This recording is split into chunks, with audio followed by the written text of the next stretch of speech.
Hello everybody, welcome to Red Tool House.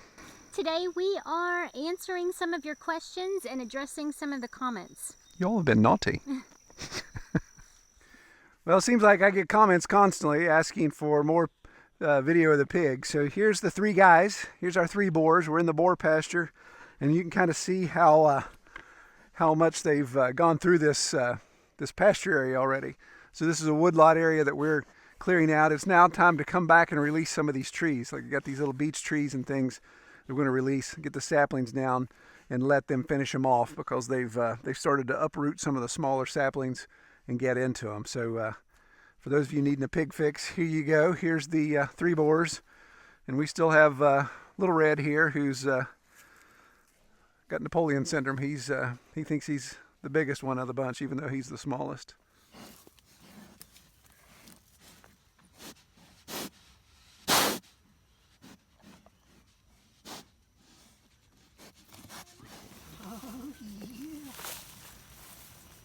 Watch that fence, it's hot. Hack the belly rubs.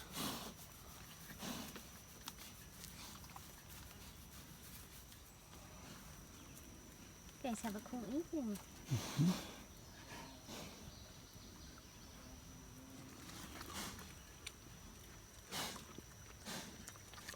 Okay, this one is in answer to a question from Brad Myers, who wrote, "Okay, my wife and I were debating back and forth what Kelly's shirt had written on it. If you don't mind, could you tell us what was written on her shirt?" I think you're referring to the shirt I wore in the sawmill video recently, and that was a Joel Salatin quote that said, "I respect the pigness of the pig." And we got that shirt at Polyface Farm, Joel Salatin's farm in Virginia. Well, we've had several comments over the past several months, especially any videos where we're cutting trees down, where people are lamenting or aggravated or even kind of being downright hateful about stop cutting down trees, you're ruining the forest. And I just want to make a point here. I know we've talked about this in other videos, but as we do silvopasture here on our farm, which is, you can obviously Google silvopasture, or you can go to some of my old videos and look at it. We're opening up the canopy, allowing the trees that are behind to become more vibrant, more healthy, larger canopies, and obviously producing a savanna grass. So here's an example of standing on the edge of what I consider a forested portion of our property that I've gone through and cleared out a little over time. And this oak tree beside me is a perfect example of the benefits of doing this. By releasing or removing some of the canopy around it, you can see with this white oak beside me that the new growth of branches below the old growth branches has really taken off quite a bit. And this new growth, of course, is going to produce acorns. It's going to produce mast for our animals that come through here. So just by simply removing some of the other trees around it, which most of them were just scrub trees, this white oak has become much more healthy. It's going to produce a much larger amount of acorn mass, and it's just going to be a better tree in this area. So I strongly disagree with those commenters that say that we're destroying the forest. If anything, we're actually making the forest more vibrant and making it thrive better. Hey, Timber. Timber! Come here. Timber. Good boy. That's a good boy. Come here. So many of you have asked, how's Timber and how big is he now? Well, Timber, as of today, is 8 months old, and this is how big he is. He's gotten very big very quickly, and he is crazy and lives up to his name. You see the tent behind me now. The boys have been camping out past couple of nights. We haven't been able to make it to camp yet this year, so they're doing the next best thing and camping here. But Timber comes up. We had a storm a couple nights ago, and we had a campfire, and Timber came up after the storm and decided to take all of the firewood and bring it to the house. So there's a few pieces strewn about here, but then there's some in our landscaping as well. I'm just glad they weren't on fire anymore. But this is crazy Timber.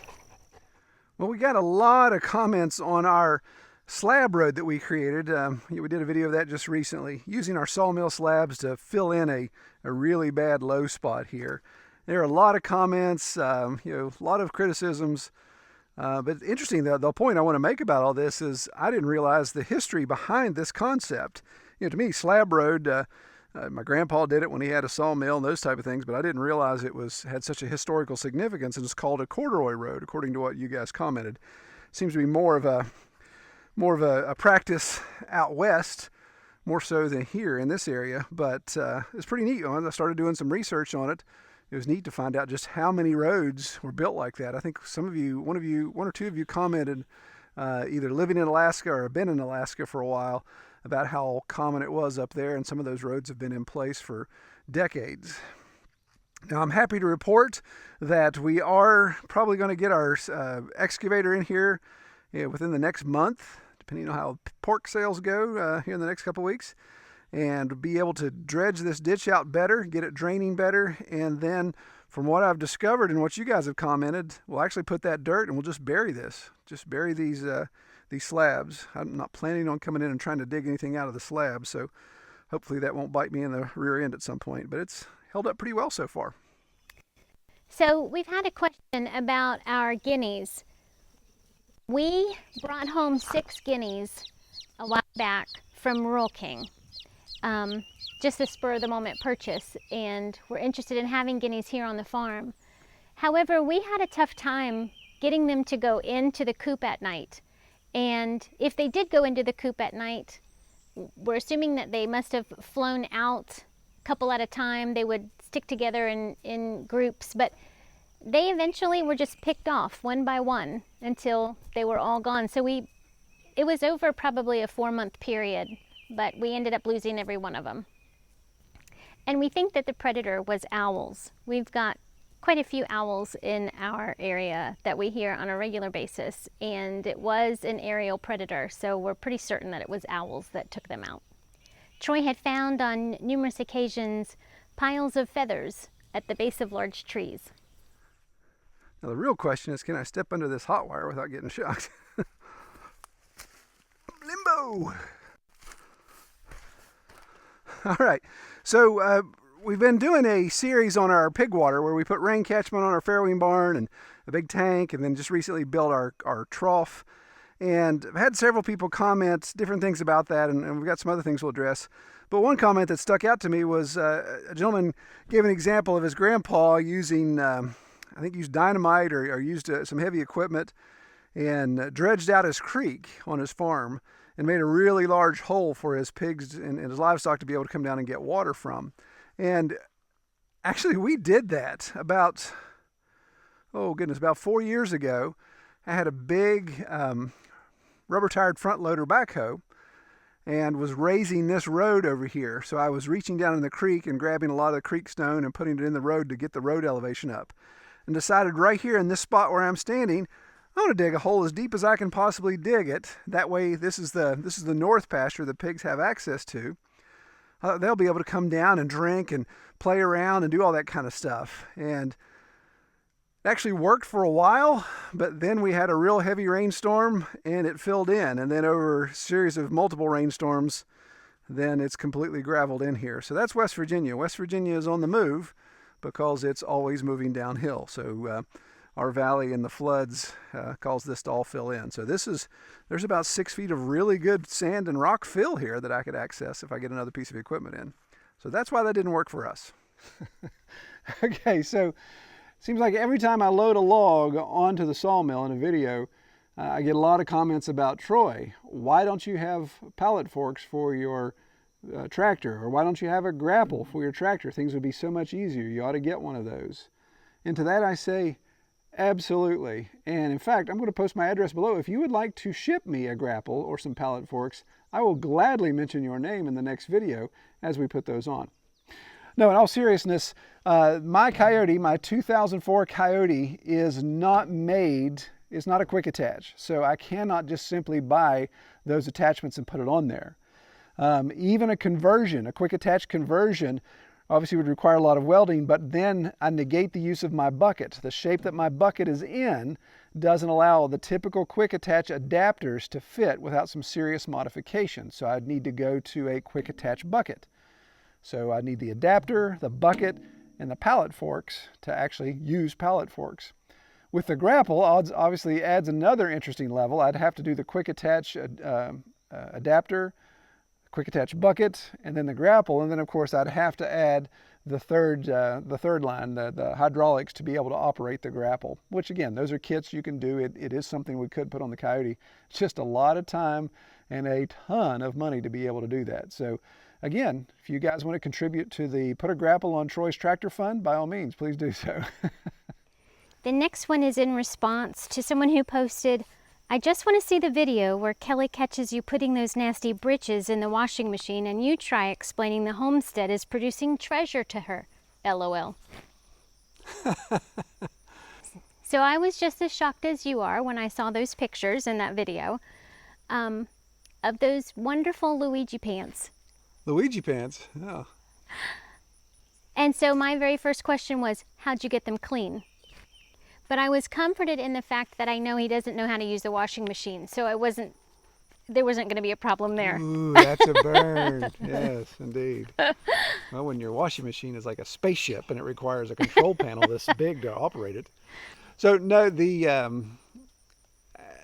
as I mentioned in the comments, I wouldn't dare take those pants that are pigs uprooted on the property, turned over, covered in mud, covered in moss. I wouldn't dare take those up and put them in the washing machine. Good boy. Yeah, I'm not a total idiot, just partial idiot. So I use the pressure sprayer to spray those out. So that's how those came so clean. It's not an endorsement for any washing machine or any detergent. It was simply just pressure sprayer and a lot of hard work. But I think they're fabulous. But somehow they've disappeared. Do you know where those went? They are fabulous. I don't know. It's a mystery. So in one of my videos, I asked who can guess what is wrong with my tractor. And my goodness, you guys are like Hawkeyes. You jumped on that real quick. And you had guessed that my front left tire, the tread was actually reversed. The lug pattern was reversed. And I explained that, I think, in a follow-up video as to what was really going on there. But, and you guys jumped on that. There was a comment, and I can't remember the name of the person who commented, but it was my favorite. Is like, what's wrong with the tractor is the entire tractor is backwards and only the left front tire is left in the right spot. So, so ran like that for a while. And what's funny is I got a comment from David Reeves, and he says, when are you going to turn that wheel around? And I responded, well, Dave, when I knock it off the rim again, that's when I'll turn it around. And I kid you not, that evening, I come down here, pull the tractor out of the garage, start down to the wood chip pile, because we're going to load some wood chips. And I look down and this tire's completely flat and off the rim. So I don't know what I did. I may have gotten a little chunk of wood wedged in it that broke the bead and it went flat. So thank you, David. It caused my tire to go flat, but I did get it remounted. And I do have it pointed in the right position, so we'll see how this works for the next interim. Yeah, the axle's off. You should watch our videos. You'll see all this type of stuff. All right, so mobile coop build's a new project we're starting. You can see we're still in the spot of removing the axle. That's where it's still sitting. But a lot of people commented about, don't build your own frame, Troy. Use the existing trailer frame. Well, that would be great, except for, again, I don't want the weight of all this metal. The jack is busted. The coupler's messed up. There's some serious things there, but the biggest issue is I need at least a 12-foot long box for the chicken coop. So that would require me to have more of the weight closer to the tongue. You can see where this axle is and even where the old axle is. I would have to take one axle off and even move the second one further back, have to create a frame extension to be able to get 12 feet of box to sit here with the axle at least in the center or back a little bit behind center, that 60-40 that you guys commented on. If I moved it up so close, I wouldn't have any relief in my hitch, and pulling it with a side-by-side, I'd always be jackknifing into my side-by-side. So that just won't work. That's just not an option. It just would create way too much extra work to do and still cause a bunch of headache with all the welding and the parts, and I'd still have to replace the jack and cut the old one off. So we're going to a totally different frame. We're just going to get parts off of this. Okay, so a comment that I get all the time, which drives us West Virginians crazy. Absolutely bonkers. Is people comment all the time about living in Virginia. Kelly, where do we live? West Virginia. Is that the same as Virginia? It's a separate state since 1863. Since 1863. Praise God. The Civil War happened. Halfway through the Civil War, we said, nope, we ain't playing with the South no more, and we bailed out. We went north. So we've been our own state for a while now. And we're nowhere near Richmond. We are nowhere. If you've got friends living in Richmond, congratulations, but we're nowhere near them. I can almost get to Tallahassee faster than I get to Richmond. No, the thing I always wonder, do people in North and South Dakota, do you guys deal with the same thing? North and South Carolina, I don't think they deal with those issues. I mean, they fight over the Carolina Panthers, but who would really want to fight over them anyway? So, as a homeschool teacher, I encourage you to get out a map and look at the difference between West Virginia and Virginia. No. We'll give you bonus points if you can locate the capital, Charleston, West Virginia, which is nowhere near Charleston, South Carolina. Confusing, I know. No, really, it's not that bothersome. We have heard it all our lives.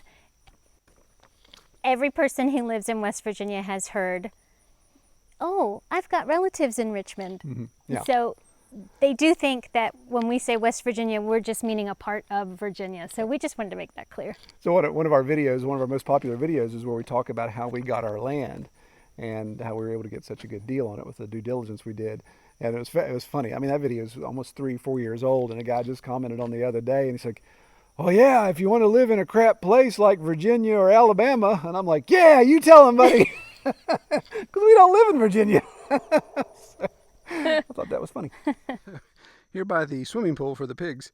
Another comment on our water was, well, why don't you just use pig nipples? And I had several people comment about that.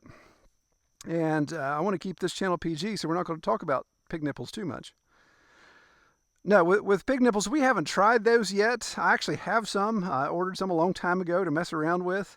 You're reading different stories about pigs knocking their stuff over or breaking the nipples off, and you're trying to find a good manifold or a good mounting process to put those in. So I'm not going to say we don't use nipples because of this reason, or we'll only use them for this setup. We really haven't tried them. So one of these days we'll try. May actually incorporate nipples into our boar pasture when we put rain catchment on the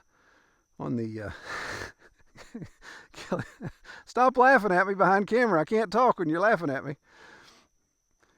So we may incorporate pig nipples into our boar pasture there at the corral where we're going to install some rain catchment. Okay, this one is in response to Kaleidoscope Junkie, who wrote, looking great, Kelly. I used calendula in my homemade soap. 1 pound coconut oil, 3 pounds bacon fat, lye solution. Wait, soap? I thought it said soup. Soap. You want some calendula soup? I wondered the lye solution in the soup sounded a little harsh. I'm sorry, keep going. It said 1 pound coconut oil, 3 pounds bacon fat, lye solution, and a ½ gallon of calendula petals. Thank you so much, Kaleidoscope Junkie. We are interested in any kind of recipes to use with any of the flowers that we're using this year because I've not grown them before. It still may be worth a soup trying out. Okay. We can try that. Or you can try that. I'll make it for you. Perfect. With the lye? Yeah. Okay. It'll clean you out, but it may leave you feeling hollow inside. This is true. All right, we did the one video where we were putting the gutters up on the farrowing barn, and we were doing a lot of our cutting. I didn't get my sawhorses because they were all the way down at the workshop, and they actually had something on them. Some of you commented, Troy, get sawhorses. No, we were going to use the back of the tailgate of the side-by-side to cut. And I stepped aside off camera or away from Kelly, actually, I'm still on camera, to have you guys vote to see who you think would cut into the tailgate first with a saw. And believe it or not, a majority of people said that you would cut into the tailgate, Miss Kelly. I'm so hurt. Wonder why they would I'm think a that. perfectionist. She is. I'm into precision. Yes. And there's some people did say I would do it, but yeah, I was surprised that people would say Kelly. That may be that you all are a bunch of sexist pigs and you think that Kelly can handle a power tool when she's actually more precise in detail than I am. Kidding about the pig comment. And nobody cut the tailgate.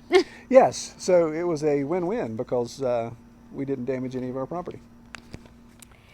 Okay, this is my favorite so far. So this is in response to Phil Messenger, who said, so good to see Miss Kelly and the boys on camera. I really was wondering if she'd sworn off the channel. I'd noticed that everyone seems to have lost quite a bit of weight in the past year or so too. And to him I say, Phil, we love you. I'm wearing my skinny jeans tonight too, actually. He goes on to say, looks good on you and Kelly, but the boys need to take breaks from whatever they do for meals maybe. Fix that boy a sandwich. I'm still hoping that maybe they'll come up with some subjects of their own one day. Well, Phil's a constant commenter. We appreciate his input all the time. Always keeps me laughing. So yeah, appreciate it, Phil, that you think we're slimming down. It's some new lenses we put on the cameras, maybe. As far as the boys go, yeah, they need to put a little weight. I guess Kelly and I keep stealing their meals, don't we? You gonna finish that? Actually, I say that, and I think Cameron's in there baking cookies right now, isn't he? Yes. Yeah, so it's not, the kids are skinny not from lack of eating, because as teenagers they know how to put it away. They just have that metabolism that I'd love to have again. Well, so as you can see behind us on the other side of our garden gate is our compost bin that we just recently built and did a video about that. Well, a lot of people commented about, hey, why do you have your compost bin tucked in behind your greenhouse where it's hard to get to, and you've got 100 acres, you've got a big tractor, you've got all those type of things. And quite honestly, we wanted the compost bin close to the house so we could bring our kitchen scraps out easily. And we also wanted to be close to the garden, so when it's done, we can obviously just scoop it and spread it out in the garden. As far as the tractor goes, and another comment too was all the pig manure you have. And again, with pastured pigs, I don't have a concentration of pig manure. I tried to talk the kids into taking 5-gallon buckets and walking through the pasture and picking up pig pellets, which are not really pellets. They're more like Swiss cake rolls, aren't they? That's kind of what I think when I see them. But much larger. Yeah. So large pig turds, if you will. Pardon the French. They weren't too hip to that idea. I even offered them like a quarter a turd, but they wanted that in writing. That wasn't a contract I was willing to draft. So anyway, so that's why we really don't incorporate pig manure into our composting. It's just spread out everywhere. It's putting manure down in our silvopasture forest. So that's kind of where that happens. So we've had a few people mention that they are missing our videos or notifications for that. So if you're not getting our notifications, then make sure that you click on the notifications button, which is next to the subscription button on our channel. Yeah, it's a little bell icon. You can click it and select what kind of notifications you want to get, and it'll give you just a little push notification on your mobile device, or I think it even send you an email on your email if you want to go that far. But it'll let you know that we've got a new video out. Well, before we wrap up, we wanted to announce our flashlight winner. We about a couple weeks ago we announced that we were giving away an Olight i5T, really nice flashlight. And Olight, we've done a lot of work with them, and they've sent me a lot of flashlights. So I asked them to send me an extra one that we could give away, and we want to share that with you. And those of you that saw the videos and knew to go to our website, sign up on our email newsletter, and that's where we drew from. We had several thousand names to choose from. We chose at random, and our winner is Phil Messinger. That's not true. You're just saying that We because love him. because Phil, sorry, but that's not true. That's great. Now Phil's going to hate us. I'm sorry, Phil. He's going to make comments about Give it how to you. Phil. Let's not worry about Phil's going to say how Phil, you. you have your flashlight coming. No, Phil's going to say how much Kelly's put on weight in this last video. it's not my fault. It's him. Actually, Phil was the runner-up. No. Close second, Phil. No, the winner is Tommy out of Brooklyn, New York, which I guess is supposed to say it like it's Brooklyn, New York, right? Maybe. It's not. It's Brooklyn. Is it Brooklyn, New York? New York? Probably none of the above. New York? Anyway, Tommy, congratulations. If you respond to the email I sent you within 2 weeks, we'll send it to you. If not, we'll have to draw somebody else. And it could be Phil. All right, let's close up before we tick off anybody else, Kelly. Say goodnight. Good night. See y'all.